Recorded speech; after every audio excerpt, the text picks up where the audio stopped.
Energy Media is about to embark on a series of interviews, expert interviews. That's our journalism model. And I wanted to do this video to kind of lay out the broad argument, the hypothesis, actually, that we'll be following over a number of months. This is going to be a multi-month project, and not sure how it's going to turn out, actually. We might prove the hypothesis. We might disprove the hypothesis. We'll see what the experts have to say. What is the hypothesis? Well, the clue is in the title of this video, which is Trump, Project 2025, and Canada. So let me explain how this came about. On September 5th, there was published in Foreign Affairs magazine a very, very interesting article by two academics, Russell Muirhead from Dartmouth and Nancy L. Rosenblum from Harvard. And it was titled Ungoverning America: The Logic Behind Trump's Assault on the Administrative State. And I read through it and the tumblers, clicked. This makes a lot of sense. So let me tell you basically what they're arguing. What they're saying is Trump isn't merely mismanaging, he's not neglecting, he's deliberately ungoverning, the opposite of what we normally elect our officials to do. He's dismantling, get rid of things, departments and agencies. He's hollowing them out. Fire everybody or fire most everybody. So the agency is still there, the department's still there, but it doesn't have any people to do anything or not enough people to do anything. He's reorienting the administrative state to break traditional norms, constraints, and checks. And part of this idea, and you'll appreciate this, is centralizing power. The American Constitution sets out three branches of government. You've got the executive, the president, you've got the judiciary, and then you've got Congress.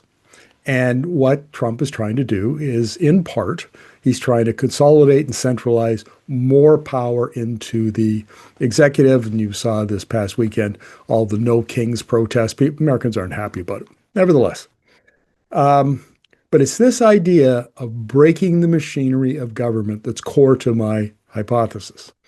And one of the things, the reasons this is important, a number of reasons, but I don't think Americans understand how big a role the federal government plays in their lives. If you include the military, there are actually 4 million federal employees. That's a lot. And they do a lot of things, inspections and enforce regulations. And there's the military, there's justice, there's all sorts of stuff that are, essentially necessary to keep government going. And then, of course, you've got state governments, and then you've got municipal governments, and, there's a lot of government employees, but they deliver services, public transit, public education, all kinds of things that government does, services that government delivers with your tax dollars that we depend upon. How could you have business in a country if you didn't have a really robust legal system? How would you resolve disputes between, parties in a business transaction? There's lots of stuff the government does that's really important to the efficient running of a country. Now, when in the article, Muirhead and Rosenblum mentioned Project 2025. Now, I have to confess, I tweaked to Project 2025 in 2024, and a lot of it was the narrative or the conversation was framed around the Heritage Foundation, which is a very conservative Christian organization, has been around since 1979. The Heritage Foundation trying to promote the idea of a white Christian nationalist state, right? This is the people were in a panic about this, still are in a panic about it in certain quarters. But I thought, well, after I read Muirhead and Rosenblum, I thought, it's time maybe I went and read Project 2025. It's a big document. I'm not going to pretend that I got through, but I read the afterword, the forward, and I went through some of the parts of it. Essentially, what it is a blueprint to dismantle the machinery of the federal government. That's it. To bend it to either do all the things that Trump is doing now. Once you've read that, you know why he does what he does, Why does he put some of the people to head up, important departments like the FBI and justice and so on, who are clearly not qualified to hold those positions? Why did he put them in there? Now you understand. He's ungoverning, and he wants to damage, break, eliminate the administrative state. And the blueprint is in Project 2025. It's all laid out. I'd encourage you. In fact, I'll put the link in the video description so you can go check it out for yourself. So now we've got this charismatic leader in the executive in the United States. We've got the blueprint for dismantling the administrative state. What does that have to do with Canada? Well, how many times in my lifetime, I can't tell you how many times I've heard everything that happens in the United States drifts into Canada 5 years later. And it's true. And already the Maga culture that underpins Trump's popularity, underpins now the Republican Party, which he completely and utterly owns, has drifted across. And no surprise, it's strongest in Alberta. And this has been going on a long time. Remember when I lived in Alberta from 2000 to 2010, I met lots of conservative people, and many of them were social Christians, socially conservative Christians. And they would talk about how, the American trainers were coming up to show them, how to campaign. They were teaching them, the strategies and principles and the ideas, steeping them in the ideas of American social conservatism, evangelical Christianity. It's been going on in Alberta for decades. There's a very strong connection there. So no surprise, the MAGA culture has surfaced in Alberta the strongest. Now, fortunately, it is, in the rest of the country, it's only about 15 or 20%. But in Alberta, I would say it's got to be closer to 50%. That would be my, if not more. And here's the thing. Premier Danielle Smith calls herself a libertarian populism. And there's lots of evidence that Smith is doing to Alberta what Trump is doing to America. She's ungoverning. Now, if you remember, this isn't Trump's first go-around. There was Trump 1.0. And there were lots of guardrails. I mean, he either was forced to or chose to appoint people in really important positions who actually were qualified. They might have been conservatives, but they came from the military, they came from business, and they were qualified, and they kept him more or less in check. Not so the second time around. The brain trust, whoever is advising Trump and managing him, clearly learned from Trump 1.0. And I would argue that Danielle Smith is the Canadian version of Trump 1.0. Her assault on Alberta healthcare, her assault on Alberta public education, her energy policies, environmental policies, climate policies. These are all reminiscent of Trump 1.0 with a Canadian spin and then an added Alberta spin. So they're not exactly the same, but boy, you can see they came from the same place. And this is part of the hypothesis. So, and this is the fourth part of the hypothesis. If that's true, and if there is a MAGA-like assault coming on the Canadian administrative state, so at the federal level, and remember in Canada, we're a very decentralized country, a confederation, where the federal government doesn't have control over large swaths of the economy, like, for instance, natural resources. That's the exclusive purview of the provincial government. So there's lots of places where the provincial governments are actually very, very powerful.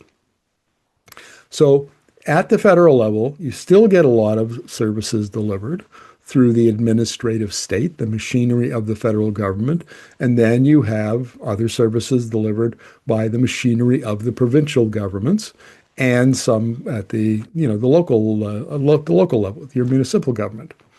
So what were to happen, though, if there was some kind of an assault on the administrative state at the federal level?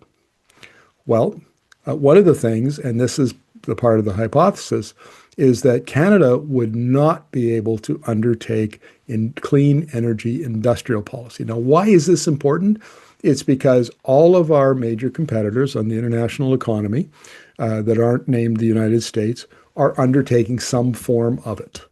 And China is the most obvious one. I mean, how it got to be the leading automotive country or manufacturing country in just a period of about 15 years, how it scaled up, solar panel manufacturing, wind turbine manufacturing, batteries, heat pumps, all of that, and all of the other AI and, sort of the associated technologies, it all comes back to industrial policy. And that means the state taking a lead role, the state at least being setting the strategy, setting the parameters of what can be done, should be done, what they need to be done.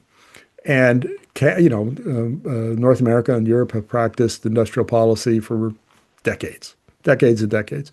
For the last little while, I would argue since Reagan's time, it's kind of fallen out of use, and we don't want to pick winners anymore. Like Nortel or SNC-Lavalin. We don't want to do that. So we've relied more on the market. Well, Asia was going in the exact opposite direction, and Europe has always been far stronger in industrial policy than we have.